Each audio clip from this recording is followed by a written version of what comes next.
is our official hype man. Wait, you're the hype man. Oh yeah. Oh, I thought you'd be the hype man. No, see. Okay. Curves of the cut daisy. All right. Yeah, right here. Yeah, so he's just got this stuff down, like solid. All right. Ready? Yeah, kick us off, baby. All right, here we are, and this is Cut Daisies and Unicorns, and we are back once again as we are discovering more about people. So it's a good day. It's a good day to be able to be in the studio. It's a good day to be able to once again learn about somebody else. So Steve, grateful you're here. And we also, as you can see from the multiple shots of camera, except that one looks frozen. What is happening here?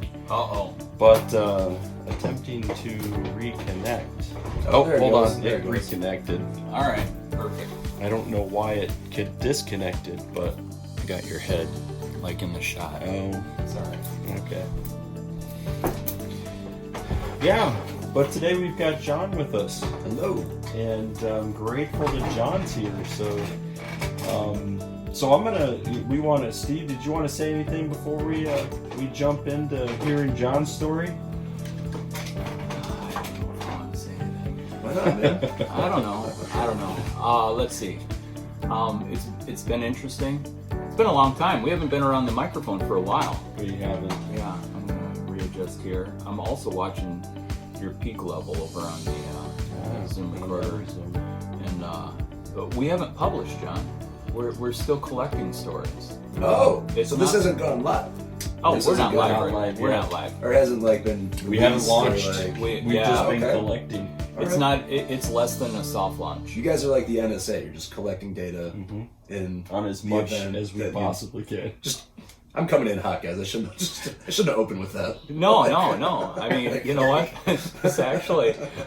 It makes sense. You may be a permanent reoccurring guest based on that opening statement. Well, let's give it time, guys. I don't think anybody wants that.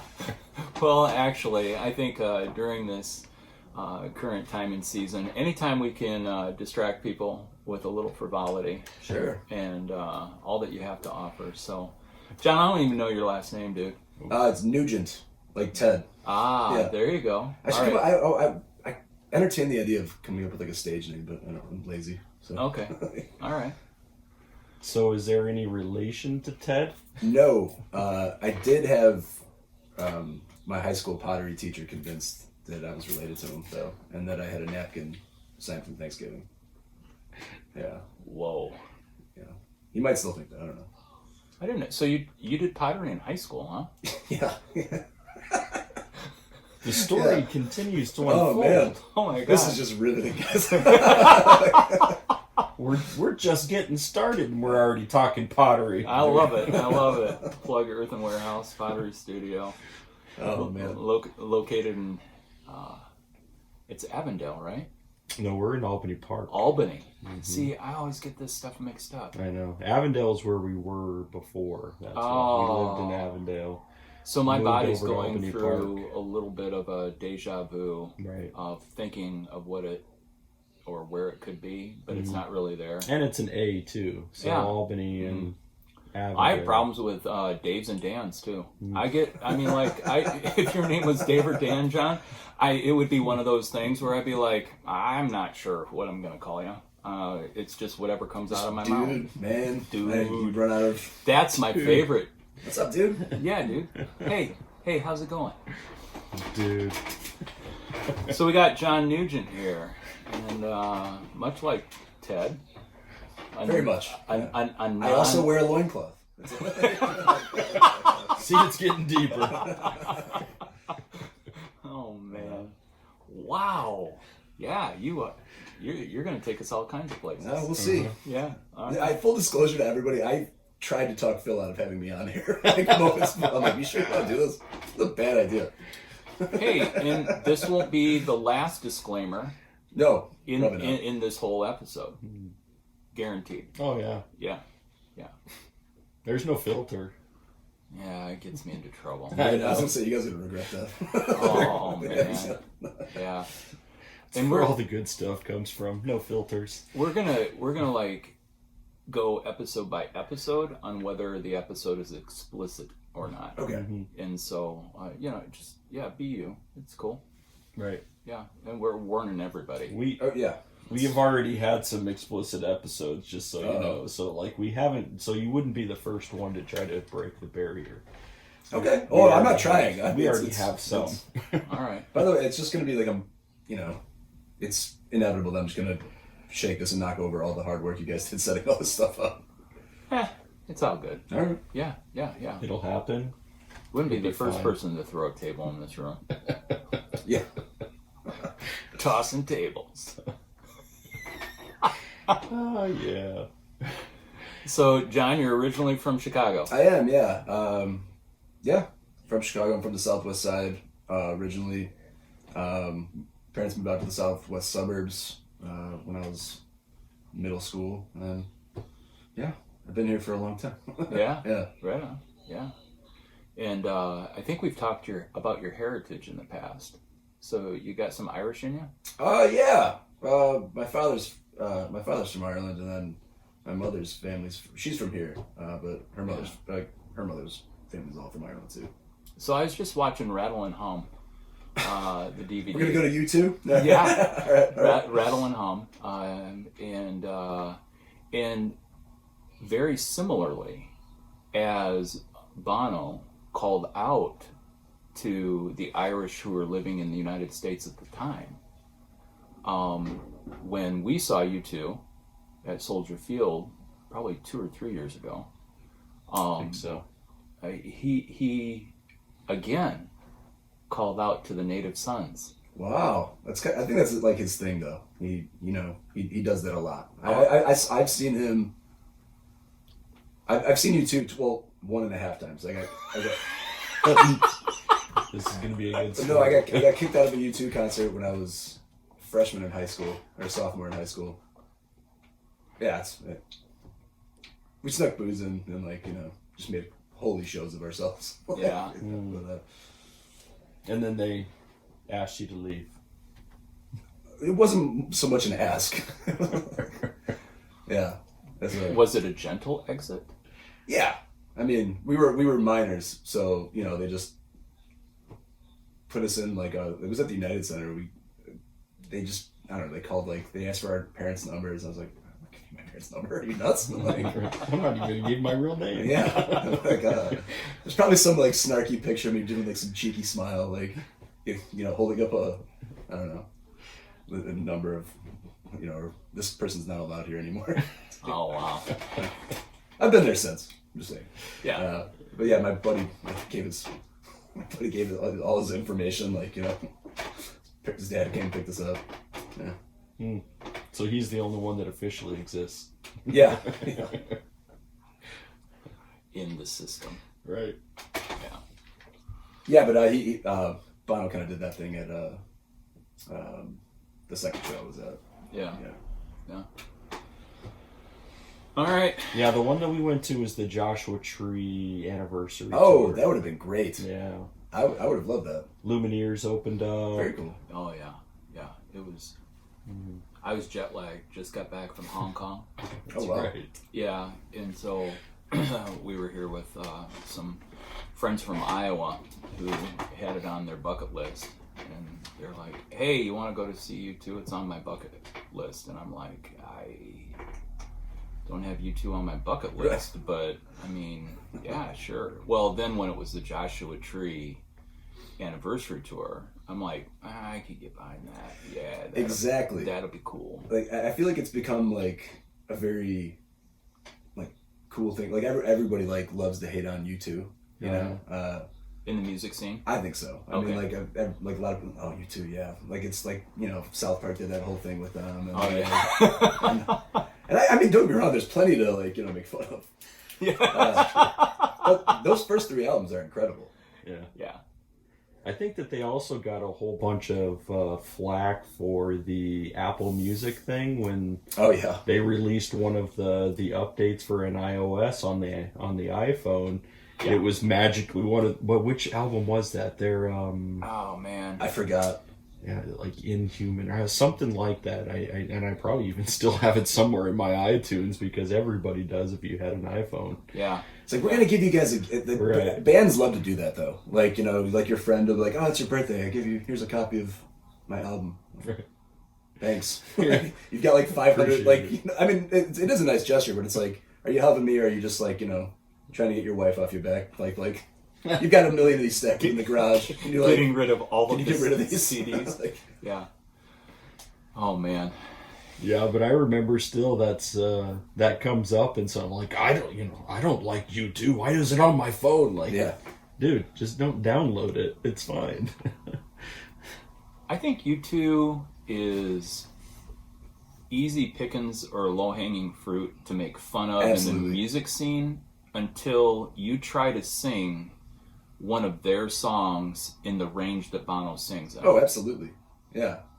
Dude's got a voice like a girl. And Yeah. ladies, I love your voices. But guys singing in that range, it just is insane. And even like, people hate on The Edge. I mean, his name's The Edge. It's kind of asking for trouble, like but Yeah. Uh-huh. I mean, I think he's an innovator, right? Like this whole pedal board and like using like just filling that space. Like he influenced a lot of people. Yeah, dotted eighth. Yeah. The dotted eighth delay. Yeah, absolutely. I mean, pulling that thing out of a line 6. Absolutely. Oh my man. gosh. I think he's great. I like you too a lot. But yeah, they aren't. You can't turn your back on family. Yeah. That's right. Or you can. You could. And I probably have. As have we all. Yeah.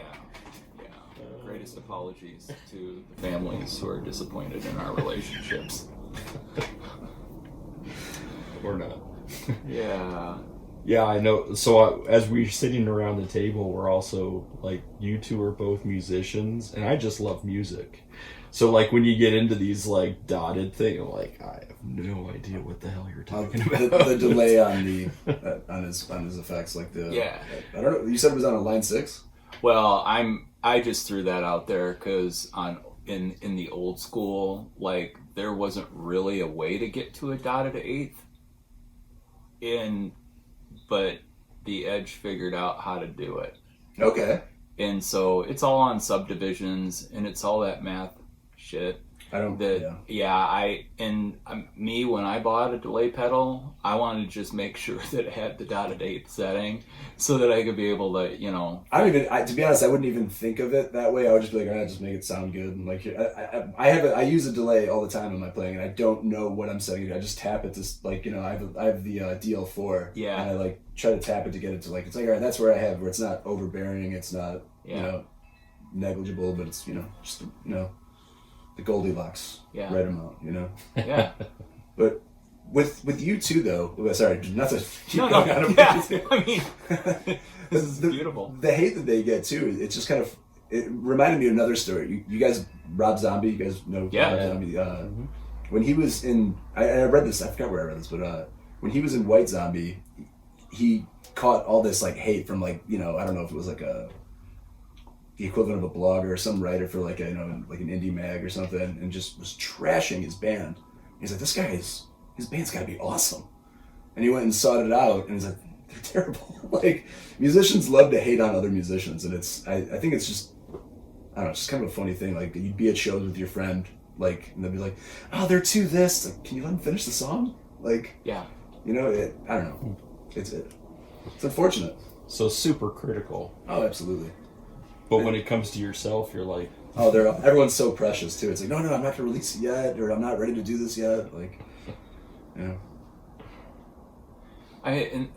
that's the thing about Dave Grohl though. It's like when he throws down, he's just like, make it, create it, get it out there. Absolutely, yeah. And let the people decide. And he's got so many projects too. He's such a talented dude. Yeah. right. And he's already infamous because of Nirvana. I mean, what did Kurt Cobain believed that band would like live on, Yeah. and it does. Yeah. Even if you're not always a Nirvana fan. I mean, yeah, he's such a prolific guy, though. I mean, like, you know, I mean, to have any band that has like, or any artist that has like 3 careers, you know what I mean? It's like, or like 3 instantiations of whatever project they're doing. It's just mind blowing. Yeah. You know, even like you take like Aerosmith or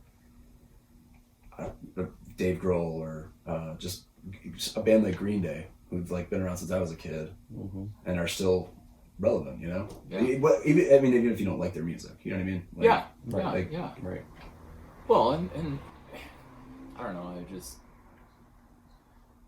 that throws me into a wall, because we can at least sit around the table right now and be like, hey, can at least we agree that we won't agree on all the music that we like? Oh, absolutely, yeah. Right? But I'm saying absolutely a lot. I feel like I'm really nervous. Am I talking really fast? Like your beards are intimidating me. You're okay. Well, you know. This is like, and by the way, this isn't just a bad beard. I'm really hiding a worse mustache. I'm aware how this looks. By the way, everybody. All right. I was gonna be Post Malone for Halloween. I just decided to keep it. All right.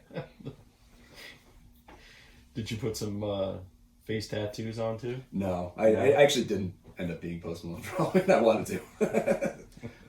I seriously considered it. Face and neck tattoos is what you'd have to get. That is something I can say pretty boldly. I mean, I like tattoos, but I'm never gonna get one on my face. You're in good company with that one. I actually, the tattoo artist in Des Moines, I think he's now with the 515 studio, is that he was saying like he'll never do a face tattoo. Like not only will he never have face tattoos as a tattoo art, he won't do face or neck. Yeah. And he says like, I'm gonna limit my art to the rest of the body. Yeah. So. Well, I think you see a lot of like a lot of, you know, folks that want to get their first tattoo and they'll be like, oh, I want to get it like on my face, or I want to get it like in a very visible spot. And I've known like a few tattoo artists throughout the years, and they're like, no, man, start out with something that's kind of hidden and just, you know, dip your toe in, you know, like see if you like it. Yeah. You know? Well, when you think about like how many square inches of skin are on every body, to limit the place where you would want to start to be your neck or your face. Big question mark. Again, humanity, we come to the table with big question marks. We do. Right. Face tattoos. It's a bold move. It is a bold move. Yeah. Or when somebody shaves their head and then get the skull tattoo. Like that, I mean, that's got to be a bloody mess. Because your skull, usually even your face, like your whole head, like has so many blood vessels. Like that's got to be. I won't. Does this stuff keep you up at night? Maybe. It Right? makes, Maybe it's just all hidden. Like I don't get to talk about face tattoos very often. Let's have John on. What are your thoughts? I'm sure they do it. So when you bring up Post Malone, it's like that's the first thing that comes to mind. He's got a skull tat, right? He's got a skull tat, doesn't he?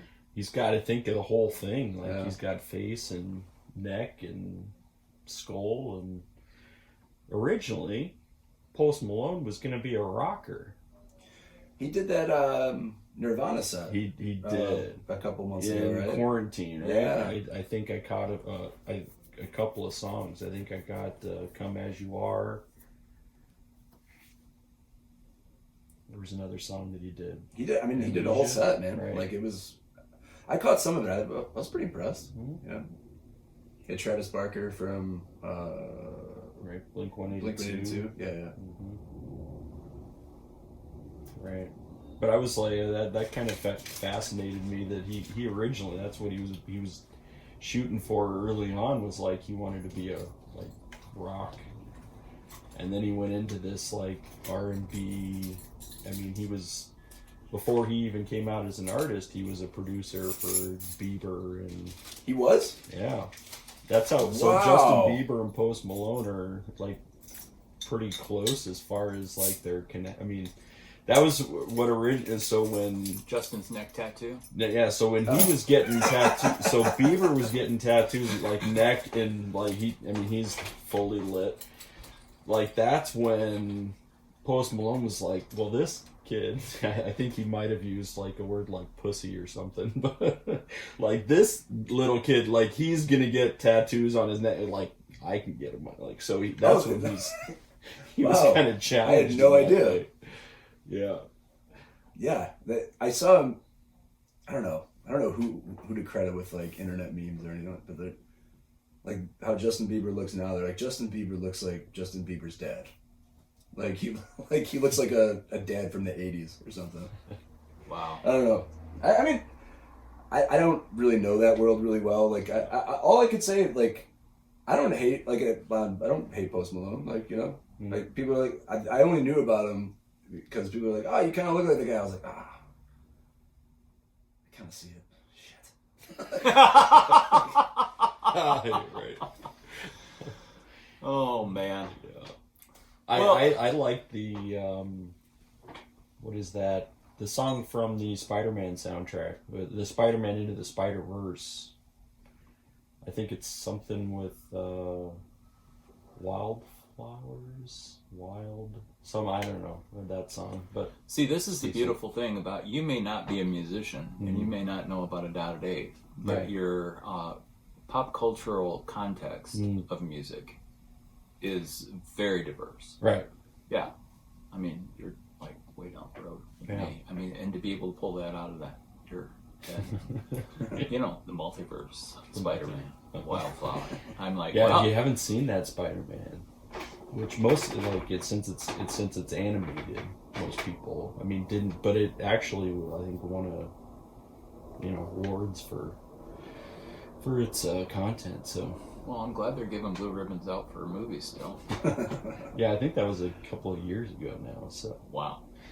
but I now had no idea. PS5 when they launched, they put a new Spider-Man game on there, which is based on that new Spider-Man, the one that's animated. Huh.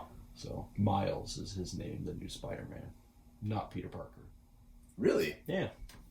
So that's where you have to You watch this. You could do that? You could just change? Yeah, so and what they did with this multiverse is basically blew up the whole thing and saying, like, there's multiple universes. They had to explain how after everybody died, how everybody's still alive. Right.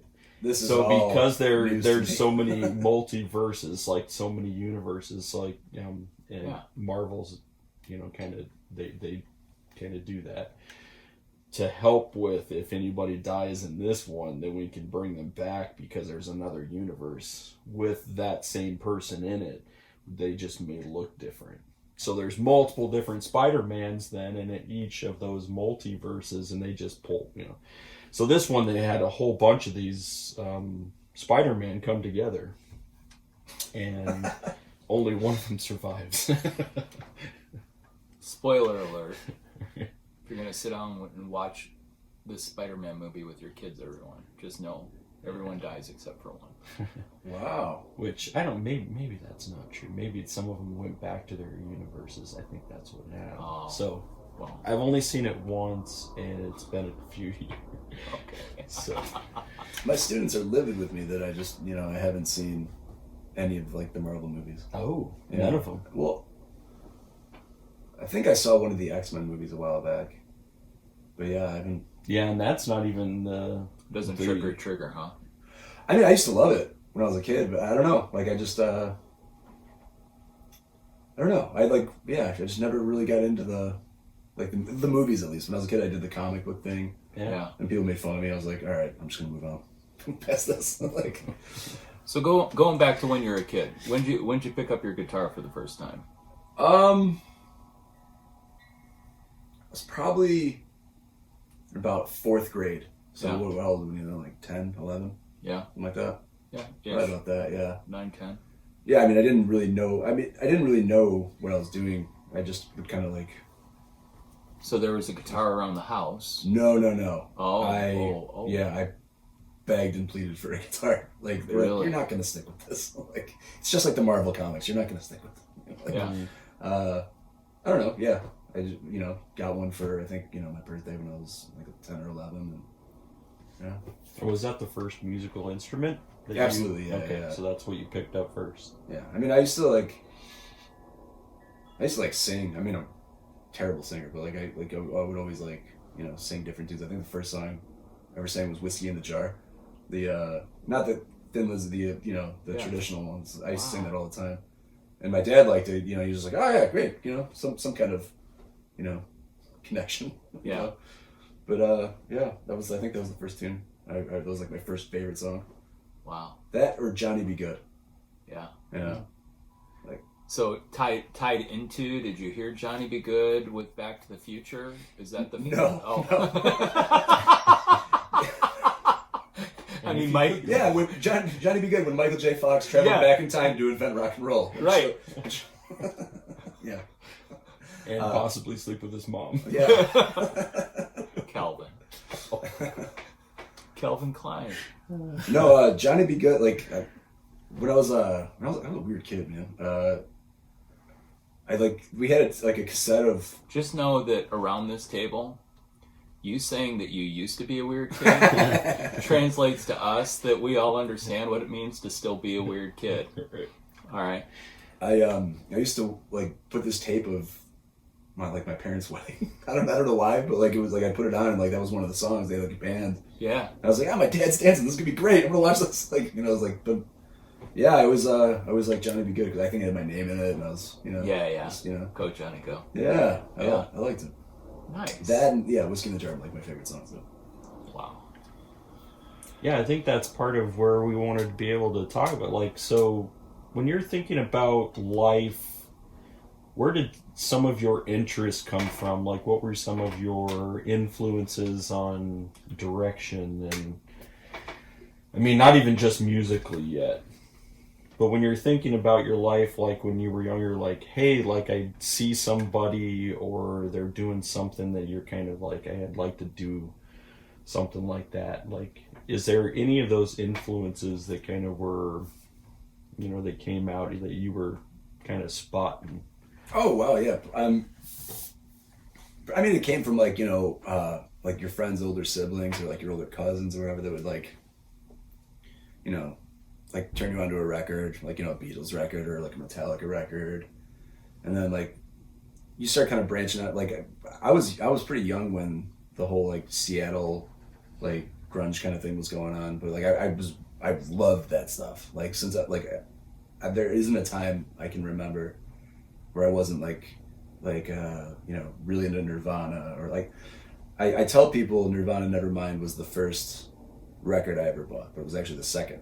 You get, your allowance money, cutting the lawn or doing whatever.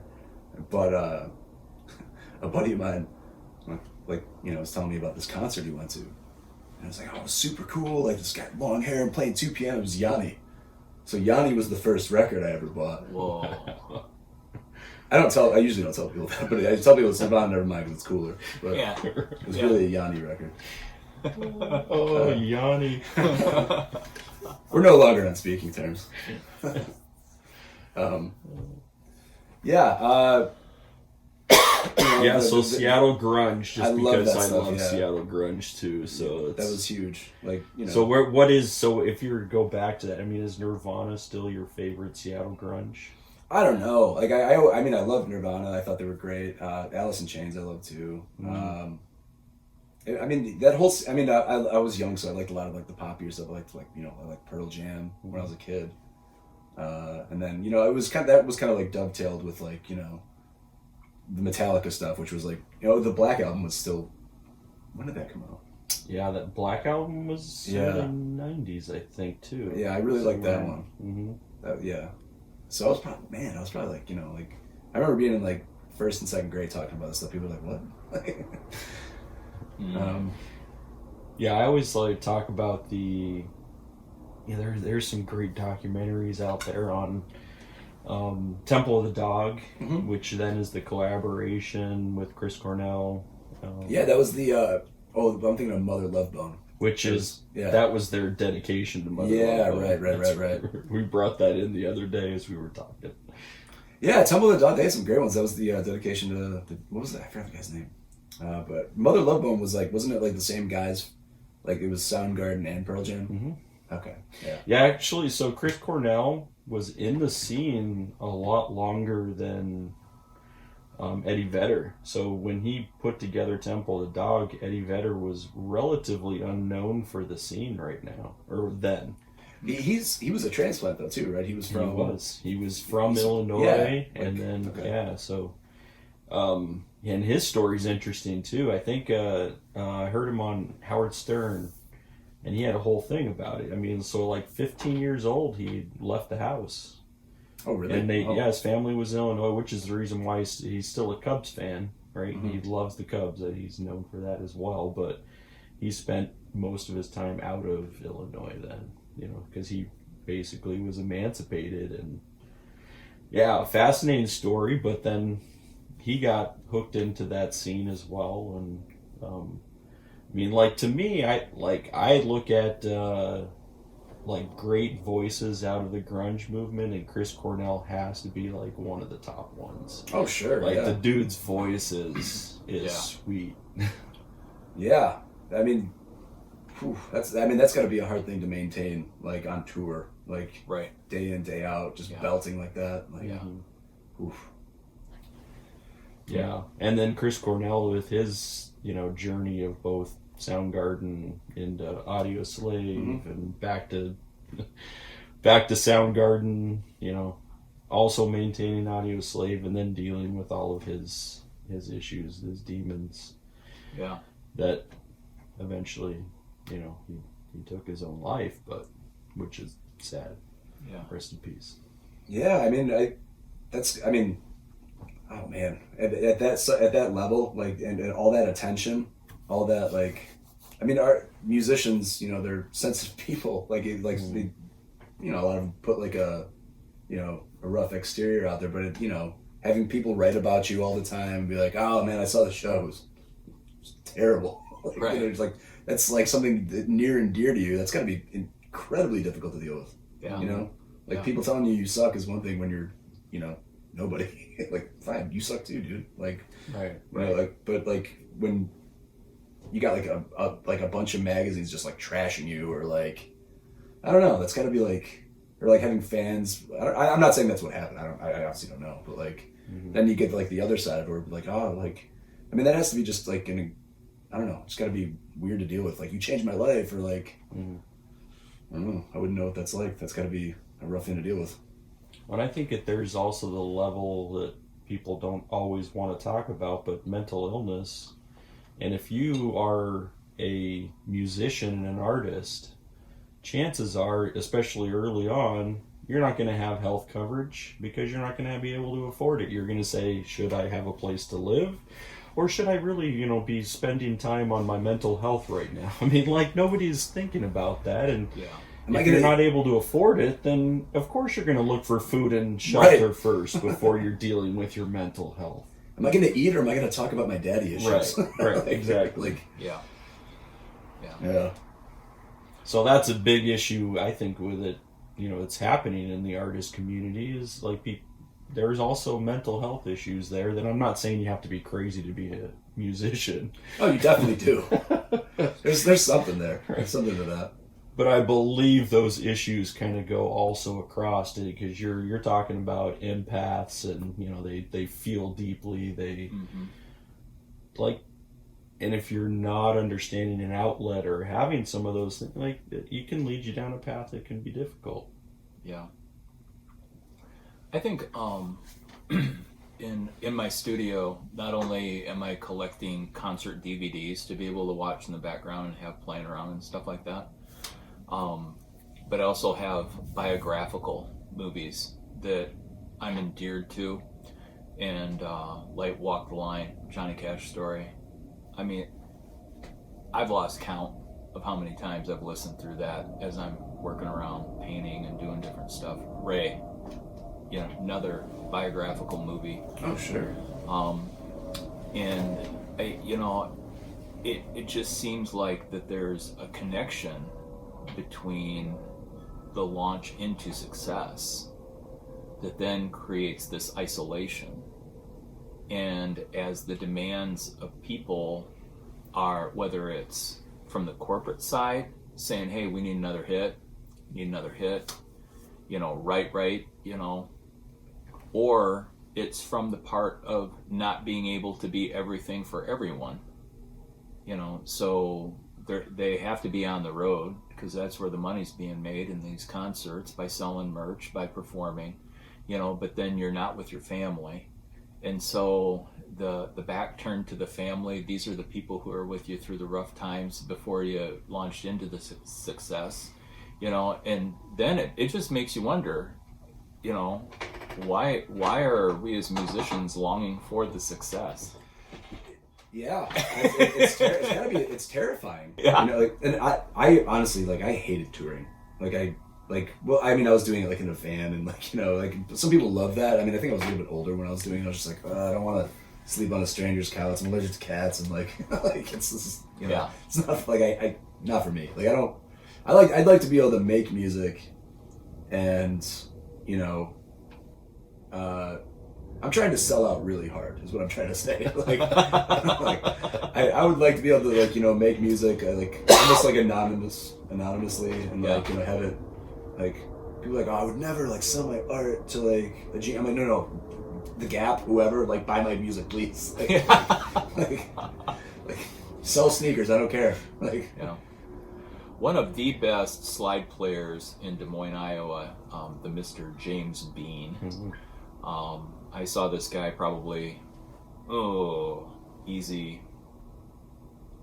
Oh, this is 2020. Yeah, 17 years ago. Down in this little dive bar in Des Moines called the Blues on Grand. And they used to do a blues jam.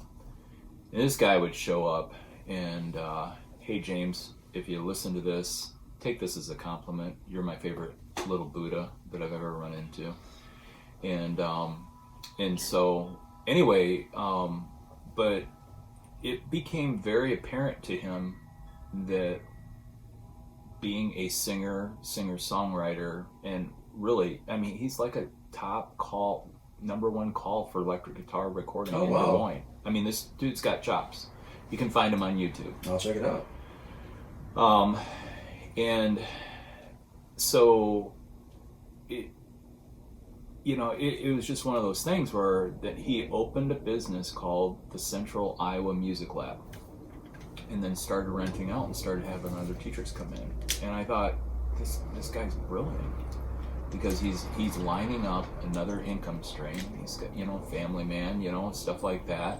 Still gets called to do solo shows. He runs 2 or 3 different variations of 4-piece, 3-piece, 5-piece band, and different things like that. But to your point, I don't know, that being on the road, and especially as we continue down this path of the information age where there's so much available online and stuff like that, I don't know. Yeah, maybe when I was younger I might have liked it. I don't know. It's just it's too much. I can get into all the trouble I want at home. I get, it's like when you quit drinking for a couple weeks. I found out I'm perfectly capable of doing horrible, stupid things sober. I don't need to go on tour to get into trouble or right. Find an adventure. I love playing shows. Don't get me wrong. I love it's kind of a bummer with the whole lockdown situation at the moment. I'm really looking forward to venues opening up and getting out and playing. But yeah. Small regional tours for maybe a weekend or a week max. Yeah. I couldn't even imagine doing anything more than that. People who go on tour for months. Yeah.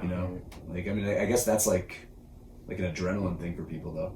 You know what I mean? It's that's what they I'm sure a guy like Dave Grohl, who's been doing that since, I don't know, when he was in that, what was that band in DC? He was in Scream.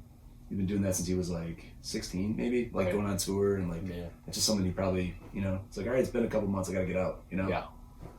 Well, the Avett Brothers, I think Seth even says that, it's that torn tension about the time that they're, finishing up whatever leg of the tour is.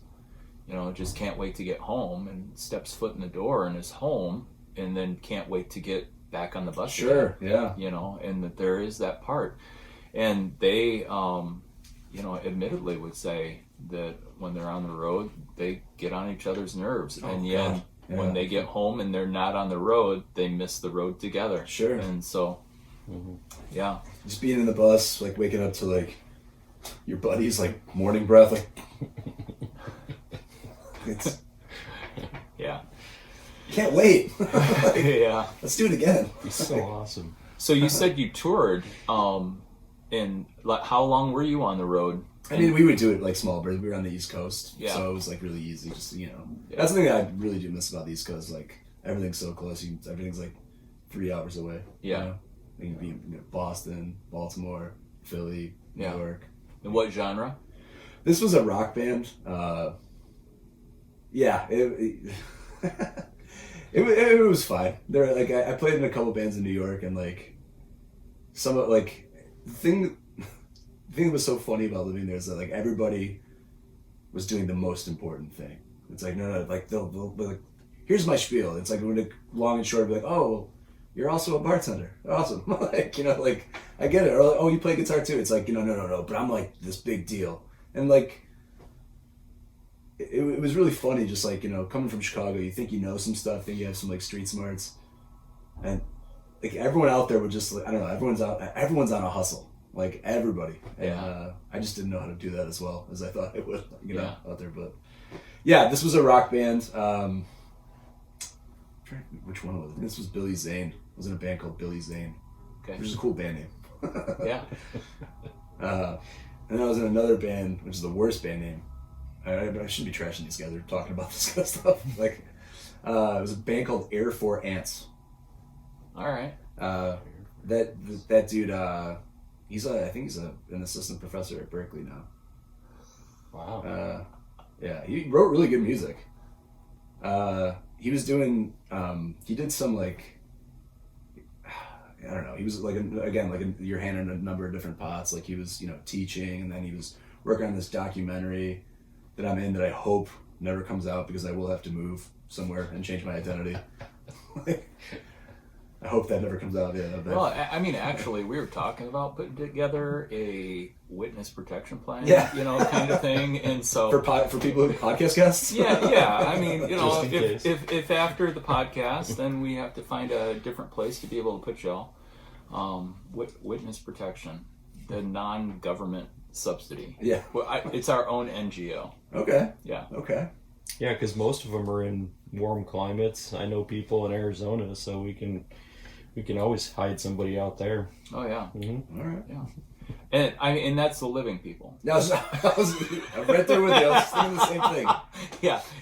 I mean, we dig deep holes for the non-living type that need continue our own protection program here. So. Yeah, that was a rock band I was playing with. I went there. I was gonna play like I played a lot of jazz, and I wanted to be a jazz player. Like I don't think I have like the chops to be a great. I originally started doing jazz because I wanted to get better at my own stuff, or like get better at playing rock stuff, and it just had that seemed like a good like formula to follow, a good structure for like following The harmony. Circle of fifths. Well, no, but I mean like just a good like The merry-go-round. Yeah, but Of just jazz. like functional harmony, non-functional harmony, good kind of, it had structure, and I guess that's what I wanted to learn how that stuff worked, but I don't think I could I don't think I would have what it takes to be just a session player. That's what your thing is, where it's like you just do like straight ahead jazz stuff. Like those guys are wizards, but like I mean I was doing okay in New York, but. It was, So did you go to school somewhere for music? Yeah, I went to the Chicago College of Performing Arts at Roosevelt University. All right. A little plug for them, or maybe not. I don't know. Yeah. I know where Roosevelt. Yeah. It's the building downtown that has the little high. It's the auditorium theater. They have that in there. Yeah, it's that weird like addition on the top of it. Yeah. Yeah, it was. I mean, great school. I don't think I really belonged there at all. I had just auditioned at the right time where they needed guitar players. Mhm. They were like, all right, well, they gave me a little bit of money to go there, and Yeah. it was worth it. I mean, I learned a lot. Definitely learned a lot, but I you go through phases and stuff. Like I was like trying to do straight ahead like bebop, hard bop kind of stuff. And but I still also had like the distractions of like like I really liked a lot of the rock stuff. I really liked a lot of like I really love like folk and country stuff. And guitar players like Bill Frisell really appealed to me.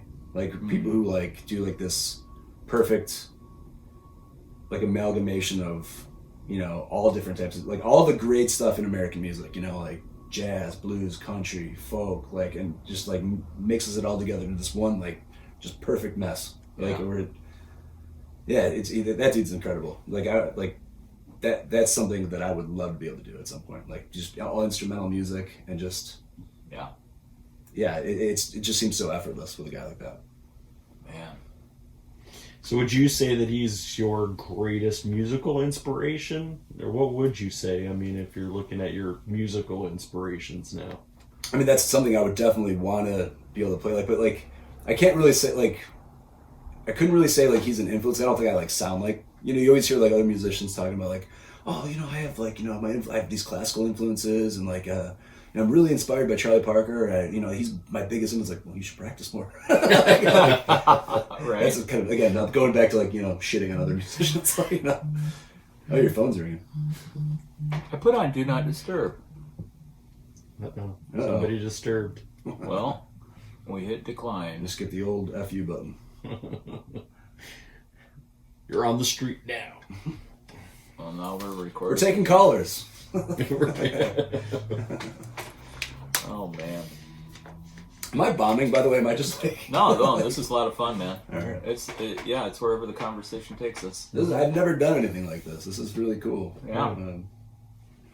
We I don't know, we kick around.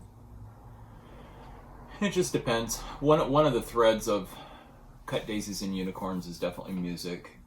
Partially because I'm a musician, and the other part is because Phil does have such a cultural sense of music. He loves music, knows lyrics. Me, I can't memorize a lyric for all I'm worth. I can't. Chord progressions don't even make sense to me. I just play them. You just go for it, yeah. Yeah. And so, I mean, it's one of those things where, just hearing about real life, and what it takes. Oh, sure. This is really cool, by the way. Yeah, this is just a cool discussion. I look forward to checking out the stuff when you guys release it. Yeah, see, that's what we're hoping. It will someday. Yeah, we keep on. You don't know a web designer, do you? I do, actually. I know a couple, yeah. Or wait, not graphic design. You're talking about actual website design. Yeah, just somebody who could be able to put together a couple shell websites for us. I mean, we need we've got the domain and stuff like that. Oh, cool. But, I mean, what we need to do is be able to put something functional at cutdaisiesandunicorns.com where it's just a couple pictures, and then we have a place where we can load the podcast up and put the links to YouTube and, and stuff like that. So I might know somebody. A few of my buddies are like, learning to code. I mean, I wouldn't be able to do that. Like, I can't even add fractions. But like these guys are like, taking on a whole second career. But I do know graphic designers. That's a little bit different. That's more like art, right? People doing the pictures to go on the website. Yeah. I know a few of those guys. Yeah. Keep your ears open. I will. We're still looking for someone. See, and then we get in chicken and the egg. So which comes first?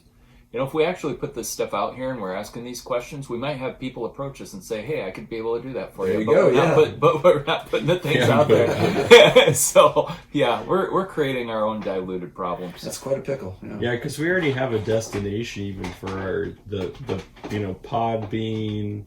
I doubt they're going to sponsor us, but we're going to mention them because that's going to be our home eventually. We've already located it. We're just saying, but we also don't want to start with Podbean until we actually have those things to put on Absolutely, there. yeah. So Yeah, so now we're on the technology infrastructure build. Now that we have the technology, and really, I suppose, by the time you have all these working parts going together, taking a half hour, 45 minutes to get it all set and going, Sure. level checks and stuff like that. But I mean, this is probably our second or third time turning the system on and being able to roll and run. And Oh, really?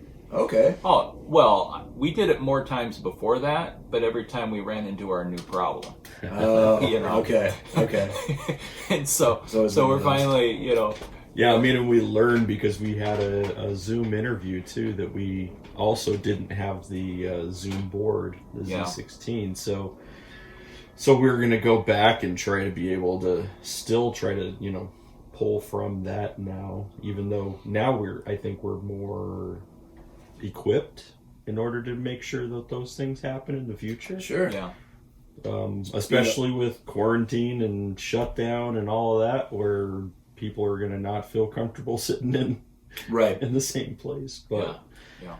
and if they're around the country, then yeah, we man, have to that's- try to figure out how to. It changed the game. Right. Like How'd you pick a guitar to play?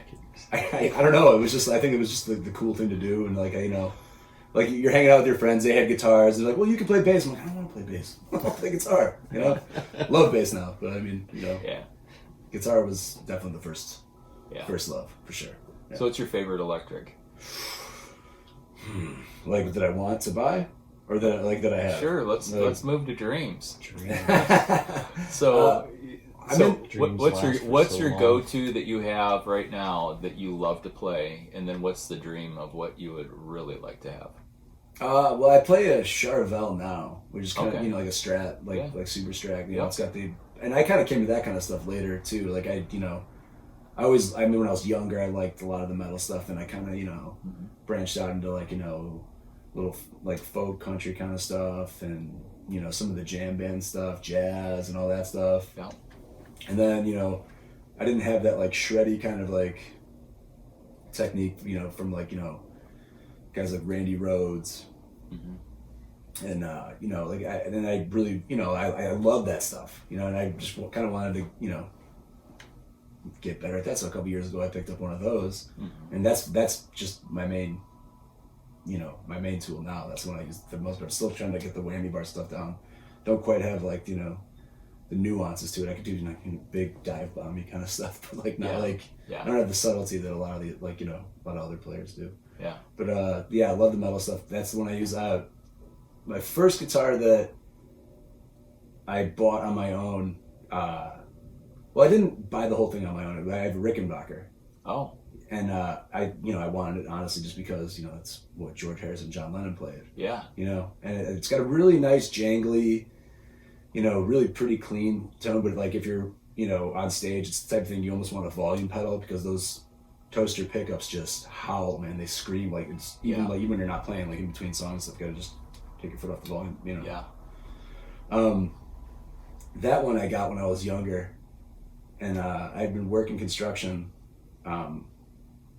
Like with my dad and his brother, like like every summer when you're a kid, like I'd go out kind of like labor for a crew of bricklayers, and saved up a bunch of money. And my friends were like, "You can buy a car with that. What are you doing?" I wanted to get a guitar, and I got the Rickenbacker. Oh. Yeah, I love that guitar. Yeah. It's so pretty. It's not most practical. Yeah. It's got like the varnished kind of like glossy kind of neck, so it's like it sticks a little bit. But like right now, I'm really liking the Charvel one with the satin finish on the neck. It makes me feel like a better player. Yeah. Well. So what's the dream guitar? Well, there's a couple. I think my next big purchase, if and when I need to get like a Gibson. I need to get like either a Les Paul or like an SG. I haven't decided. So love that Black Sabbath kind of Tony Iommi sound, and even like they're pretty versatile too. Like Jerry Garcia played an SG for a long time too. Yeah. So I don't know. I think that's All right. that's what I'm gonna go with. Gibson, SG or Les Paul. I don't have a specific model. Yeah.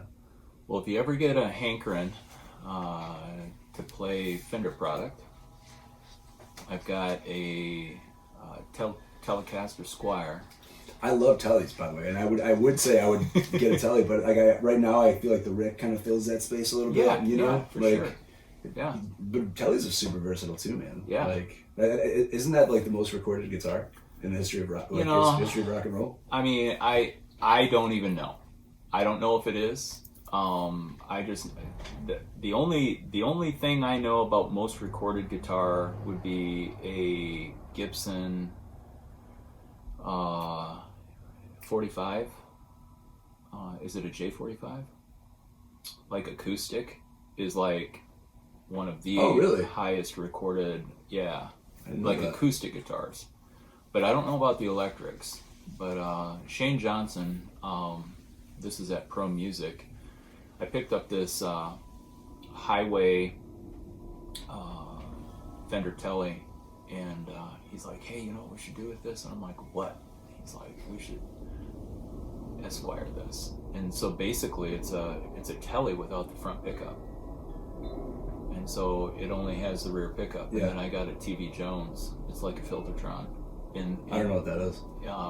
Yeah. So then I have a Gretsch, satin black, flat black electric guitar, and it's got the Filtertron pickups in it. I just love that pickup, and it would probably going back to the Rick. It's got some really great clear jangly things going on. But the Gretsch is a semi-hollow body. And actually, it was the Lumineers that influenced me when I saw them live in concert, and I started really listening to the guitar tones of what this guy's doing, because I'm not a lead player, I'm more of a rhythm player. And by saying more of a rhythm player, I'm definitely more of a rhythm player than a lead player, because I'm not a lead player. So if I'm going to be playing something, it would be rhythm. And then the percussion section would argue whether that's actually... Oh, wow. Oh, man. These musicians being hard on musicians. They're going to say that to your face, man? Yeah, they'd be like, yeah, we don't... Okay, all right. I guess. Yeah. Sure. But, man. Yeah, and he plays a lot of hollow bodies with the neck pickup. But what I love is he just plays the crap out of those things. They're electric guitars, but he's playing them like an acoustic guitar with his rhythm and stuff like that. Mm-hmm. And so I took great inspiration of that. And so, I had a P50 dropped into an old Dot, Ibanez Dot. And so, I don't know that much about gear. Some of the stuff you're throwing at me, I'm just like, I don't know what that is, man. It's all right. I'm just saying, if there's ever a time when you're like, you're bored and you just want to... That's all the time. Yeah, you want to play through some gear that, like, I mean, it's there. I got Princeton amps. That would be amazing, man. Yeah. I'm always, down to play and just check out some new gear, new stuff. That's why this would be the part of the show then we would jump into and cut to playing some music. Oh, there you go. There you go. Maybe we'll record part 2 of this marathon and just sitting around an amp and stuff like that. See what goes on. Get some gear sponsorships. Amp companies. Yeah, I probably have to do a shout out to I had a Gretsch baritone. And I ended up selling that off to Nick Frampton. It's funny. We got John Nugent here, and then Nick, who's not related to Peter. We should start our own band. Frampton Nugent, right? Nugent Frampton connection. I'm the first Billy. Yeah. Yeah, but I sold that baritone to Nick, and then I just always wanted to get back, and then this Gretsch came out, and I'm like, oh, yeah, that'll work. So, yeah. Baritone guitars are gorgeous, though. They sound incredible. Well, and I think that with your knowledge, experience, and the things that you've studied, working your way around a baritone neck is probably no problem at all. For me, I just couldn't get my head wrapped around it. I mean, I've never actually played one. I just think they sound amazing. There's a local guitarist named Danny Rabin, who is unbelievable. Like insane technique. Yeah. Like just like incredible musicianship. He's an Israeli guitar player, but lives here now. He's in a band called Marbin with a soprano sax player named Danny Markovich. But he like, you know, he's gotten some I think he's gotten some sponsorships as well, like with different amp companies and guitar companies. But I forgot who the company was that made him this baritone guitar. But he's got a couple of videos that are just on point. Yeah. Yeah. He's a wizard, man. He's great.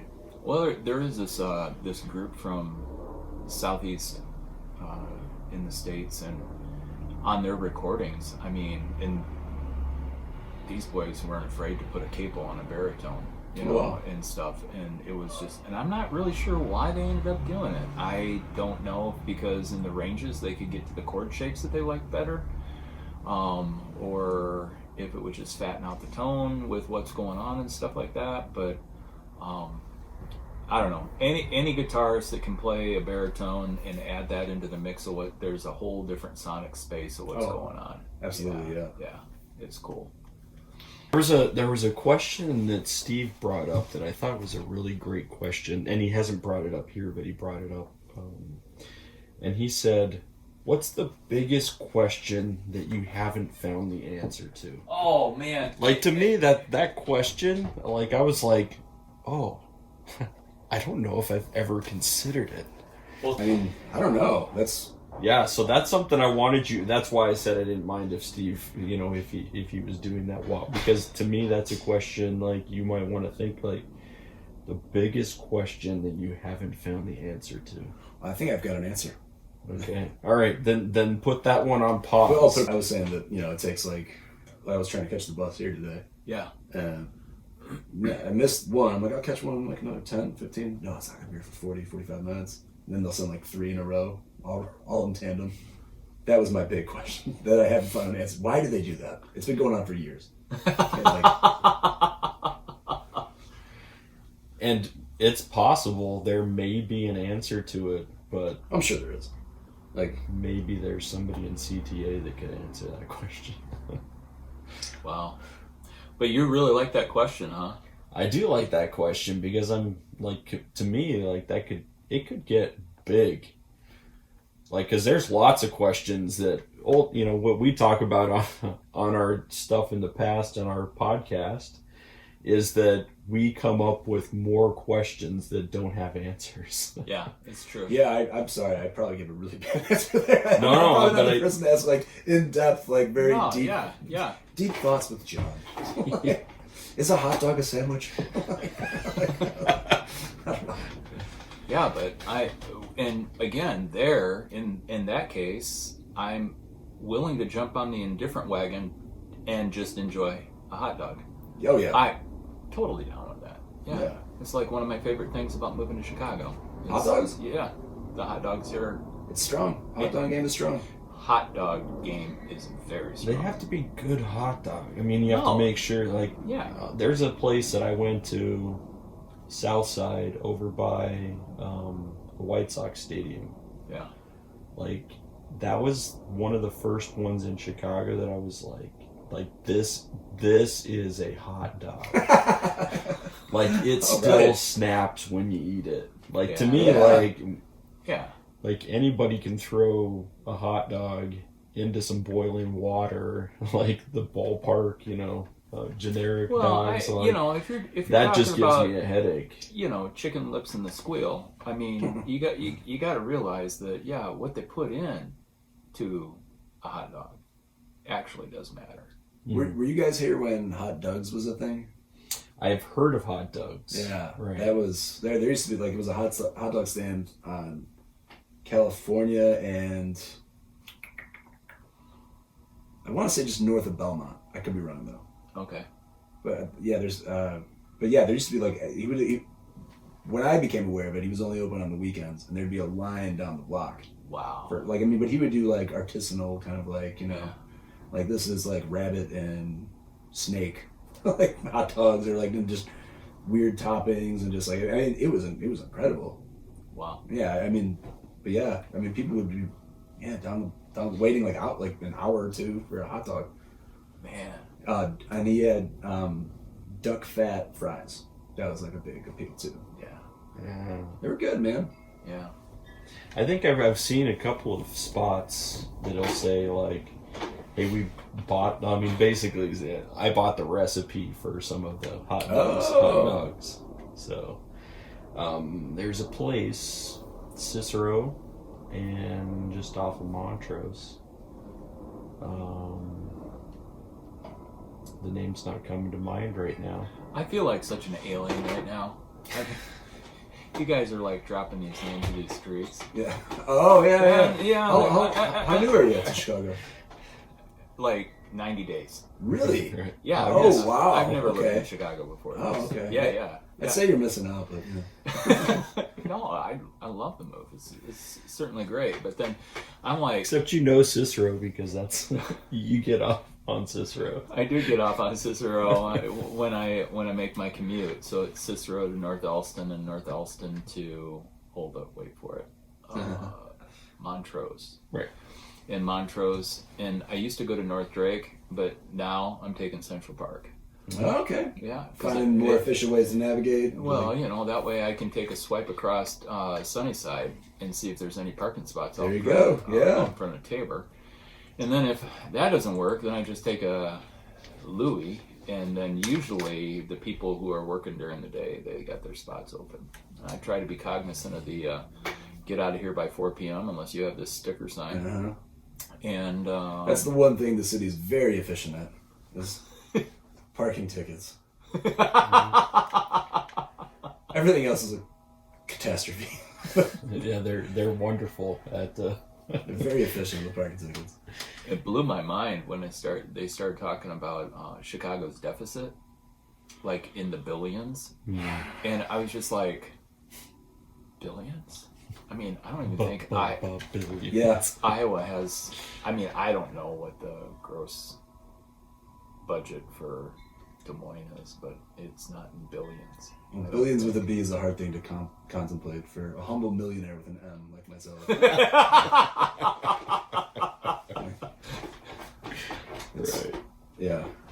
Chicago has just layers of bureaucracy. There's like a department for everything. Yeah. And everyone's just trying to, I don't know.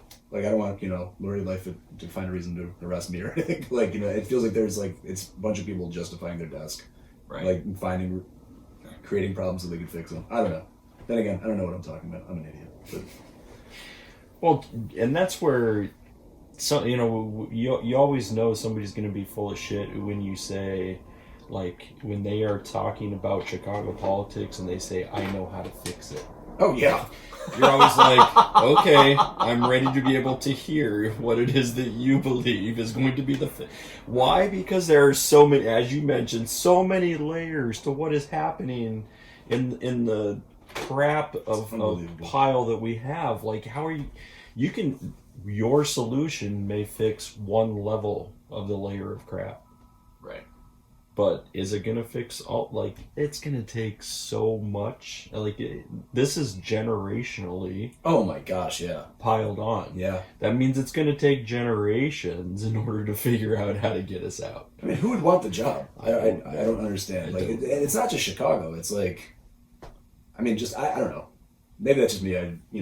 I've done everything I can to shirk responsibility my entire life. I'm just gonna play guitar. I was going there in my head. I was like, John, this is a good reason to be a musician. Yeah, exactly. Yeah, because there's never an emergency. Like, I think I'm probably stealing this from George Carlin. There's never an emergency that's going to require my expertise on anything.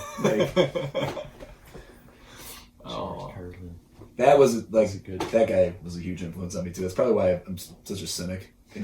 You'd ride your bike up to like Blockbuster Video, and that was the thing, and like ran all those like George Carlin tapes. You'd have there's one lady who worked there. She'd be like, "Oh, you're not 18. Like, you can't rent this." And you're like, "I don't care. I like George Carlin. Here you go." Like, just completely colored my worldview forever. Oh wow. Mm-hmm. Wasn't it George Carlin that said that schnapps was the gateway drug to cocaine or something like that? I don't know. We'll have to check our. That's where you like when we're adding layers to this, is like we need a researcher that's like live on scene. Yeah. Oh, you need like a Jamie from Joe Rogan. Be like, Yeah. pull it up, Jamie. Yeah, exactly. Yeah. Right. While we're still talking, you do the research, and we're going to continue to talk. And they get the talkback mic that goes into our headset to be able to talk to us, but nobody can hear it online because they're not dialed into one of the auxes. Right. Yeah. Man, that'd be cool. Yeah. We'll work on that I next. hear voices in my head. Yeah. I mean, Heather could be in the other room. Yeah. We'd have to drill. We'd have to Put in a seeing eye camera. What's going on? It's the room where all the magic happens. That's where the magic is. Yeah. Lots of magic. Well, let's see. I was just looking through some questions. So you had another question that you borrowed from a place. oh That yeah. you talked about play it forward. What local, regional, international artist, musician would you like to hear talk? Even interview style, like Uncut Daisies and Unicorns. Uncut Daisies and Unicorns. So if you were to think about people, and I mean they would have to be living. Yeah. Okay. Although, It's just in the spirit anytime I make it. in the spirit of Houdini, we could have a seance and see if we could get a hold of somebody who's gone on to the afterlife. Oh man. But I would prefer to not have to work through all of that process. I'm more familiar with the talking to living people. Yeah, I think that I'm sure if like we were to do like a Ouija board type thing, and we contacted somebody to be like, tell my family this, like, who are your influences? Like, what are you talking about? I have an urgent message like to tell my family. They are in danger. Um, Well, if you were to play it forward. it's funny you brought that up because I forgot I have flyers in my bag over there of this guy because Good. I would like if I had a podcast I would love to interview this guy because so I just needed some quarter-inch cables and like a couple guitar picks and I just looked at my phone, guitar shops near Pilsen, found one. I think it's I want to say Chicago Guitar Shop. Okay.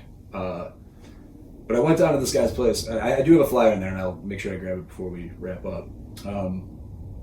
But it's in this big like warehouse, like kind of like art collective type building, and I couldn't find a way in. Like anyway, the guy finally lets me into this basement shop, and he doesn't have any of that stuff. It's not a guitar shop. It's like this guy's like a luthier, and he does like clinics on like guitar maintenance and like setup, and like builds all this custom, really cool custom gear, like really nice guitars.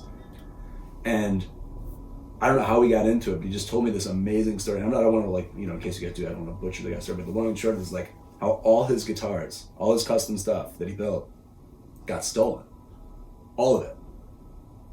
And he got like some write-up in a local magazine or a local paper. And he kept getting all these like local gumshoes who were like, oh, I want to help, and they don't know anything. And he ends up getting a call from DuPage County Prison saying, my name's Strawberry, I stole all your shit.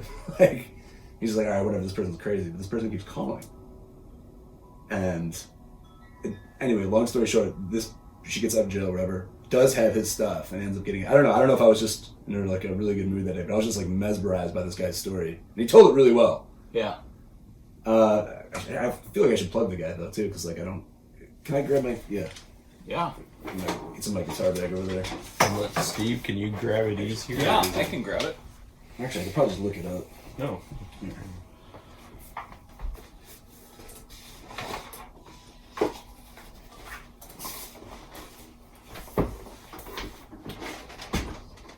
Here's this.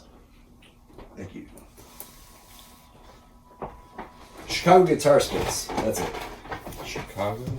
Yeah, but I thought it was just a really good story, and he makes really good stuff. And he Oh, and he didn't have any guitar picks, so I went down there, wasted this guy's time, heard his story. I was like, "Can I have a guitar pick?" He's like, "Yeah, thanks for coming and spending a bunch of money." Yeah, oh my word. When he gave me a guitar pick. Yeah, I got some of those flyers here. So I wanted to pass them out to some of my students in case I needed some custom gear. Chicago Guitar Space. Really nice guy, and makes really good stuff. And what's his name? Is it on there, or is it? It is not, but his contact info is on here. So like it's got the number of the place, and then ChicagoGuitarSpace.com. Instrument production and repair. Wow. Might be good to know for a lutherie to do the work of the Luther. Yeah.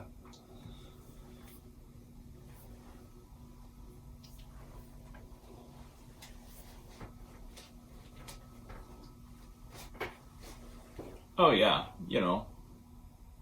It's like where South Jefferson Street turns into South Lumber Street. Yeah, nice job, man. Yeah. Oh, it's a really cool area over there too. There's like a, see if they got it on here. I think it's called like Cermak Venue or something. Or like it's not called Cermak Venue, like Cermak Space or something. There's like a, I don't know. It's like art is all over, like really cool graffiti. And it's just really, yeah. It's a nice little collective they have over there. Richard Phillips. That's him. Okay. 20 odd years ago, Richard Phillips built his first guitar to replace a 1967 Fender Jaguar. I think I saw that there. That's I was asking about it, and he was like, "Oh yeah, I wouldn't sell that one." Yeah. He's like, "Yeah, I put this one together, like there's like two different spots in the neck that he." Yeah. I think that might have been it. Yeah. He's got some really nice stuff. Wow. Yeah. All right. So that's it's good to have. Maybe we'll reach out to him. Well, I heard on NPR they were doing a holiday series, and they were talking about Play It Forward, and they were using about anywhere from a 2 to 3 minute snippet of the person playing their music, doing whatever, talking to them, influences and whatever, and be like, well, who do you want to say hi to, and who do you want? And so they had them daisy chained all the way through. Like, so I got to hear 6 artists, and they're like, oh, send my wishes to blah, blah, blah, blah, blah. And they're like, we got them on the line here. And hey, oh, cool. What'd you think of, the greetings sent from, so-and-so? And it's like, and then they're like, all right, now, who are you going to link us to? Who are we playing it forward to? And so it was, I thought, that's a good thing, because we're, a lot of podcasts, at least in the startup, is people talking to people that they know. Mm-hmm. But you got to get out of that circle somehow. You're going to end up running out of people you know. And so I thought, well, this will give us Sure, it's a springboard. Absolutely. Yeah. It's like you know people that we don't know, and hey, if we get to talk to Richard and he gets to tell a strawberry story. Yeah. I thought it was a great story. Yeah. I was like enthralled. I was like, this is amazing. I bet he has another one too. I'm sure he has a couple. Well, and imagine working where he does, like in that section of like Chinatown, Pilsen, Bridgeport, that he's met a lot of musicians too. Sure, that have come through. So over 20 years, I mean, lots of musicians come from Chicago. Oh yeah. Lots of stories. Yeah, so I think the last one is there a question that we should have asked you that we didn't ask you yet? You call that a beard? I don't know. That's funny. I don't know if this is even usable, guys. I'm sorry. Like, I didn't. Oh yeah, no, it'll be fine. Okay. All right. Yeah. No, there's lots of usable. Okay. Yeah. All right. Yeah. I'm sure I'm gonna watch it. Like, oh, you sound like an idiot. Well, that's just your, tender-hearted musician soulishness. Just being precious about it. Like, Yeah. Well, what I always find though, like you never really like to hear yourself or watch yourself. I mean, I've been on video plenty of times and had my eye. Like I don't like to listen to me. You know? No. Oh, dude, you have the perfect voice for podcasting. And I also have the face for radio. No, but that's the thing. Like, so I don't know what. I've never really heard anybody who's like, oh yeah, I'd love to listen to myself, but. So I think that when you come across that, you're gonna be like, oh, like I sound terrible, like, right. But you always are gonna have that, I think, critique of yourself first before you're. So don't feel so bad even as you're watching or listening to yourself. You know, I was actually talking about that with Wally, like on our rides home. Like, you know, like you get up and do like a speech, like for like 45 minutes, right? Every week. Like, I don't know. That's a lot. Like, public speaking is like the number one thing people like fear. You know? Yeah. Like that's incredible, man. Like, it's death in public speaking. Yeah. Right. I think that's a Seinfeld joke, right? I think he probably has a bit about it. Yeah. I think somebody does, and might even might be Seinfeld. Yeah. But yeah, that's something though. Just to be able to get up and like, you know, speak confidently about something like that. Yeah. So my son was just taking a class in college, and it's on public speaking, and he had his final that he gave this morning that he had to do his last speech. And so he's like, he was asking, like, Heather is like, hey mom, so like, can you look over my outline? And I'm like, hey Ty, like, just so you know, like, I do that for a living. Oh yeah, we should do this professionally. Mom is the English, yes, got this. She has a background in, you know, her education is English. Cool. Like, you can go to her writing papers, all of that. Like, public speaking, though, we should have a conversation at some point in time. Oh, man. But. Well, John, thank you so much for joining us. Thank you guys for having me. And for those of you who are going to be listening to the podcast, we just want to let you know that this may not be the last time you see John's lovely face as he continues to work on that beard in all of its Irishness. Yeah. And but he volunteered today to come in and help us out with technology, and so I think we're gonna take him up on that, at least when the times allow. And since he does live the life of the musician, that means that as long as we can work around our musician schedules and stuff like that, that might mean that he's able to do it. I'd love to. Yeah. Thank you guys for having me. This was a lot of fun. Yeah. Glad that you were here. You add to it. Oh. As we learn people's stories, they all get added in. Yeah. All right. Yeah. Mm-hmm. Yeah. And I mean, when I get a little too chipper and happy, and you don't want too much of that. Well, I'm going to count on your cynicism. There we go. To come back and ground us. I'm good at that. So John certainly is not a lead balloon as an anchor that would drive us down underneath into the shallows of Lake Michigan, but in our cheerfulness and giddiness, when we start soaring too high, too close to the sun, we're going to bring John back for a little cynical humor to ground us. Yeah, and we need some lead boots to go on these feet of clay. Oh man, that's a different podcast. Oh yeah. We got some history of that here in Chicago. Yes, sir. Wouldn't be the first time. So if you haven't already done this, we have to go ahead and continue to plug. Make sure you're subscribing to the podcast. Yep. Make sure and this subscription is multiple different places. So you want to watch us, and if you're on YouTube, make sure you hit the subscribe button. So when we have new interviews, new people, new videos, you're going to be able to be alerted, and you can watch it right away. We should tell John too, though, we're vetting people that subscribe. We don't want people who don't like it to subscribe. Only people who like what's going on should subscribe. So then we're getting the comments are the comments we want to hear. Or we can just say this: if you want to subscribe to it, cool. If you don't like it, you can still subscribe. Just don't rate us. There you Don't go. comment, don't Okay. rate. We don't want any 1 stars.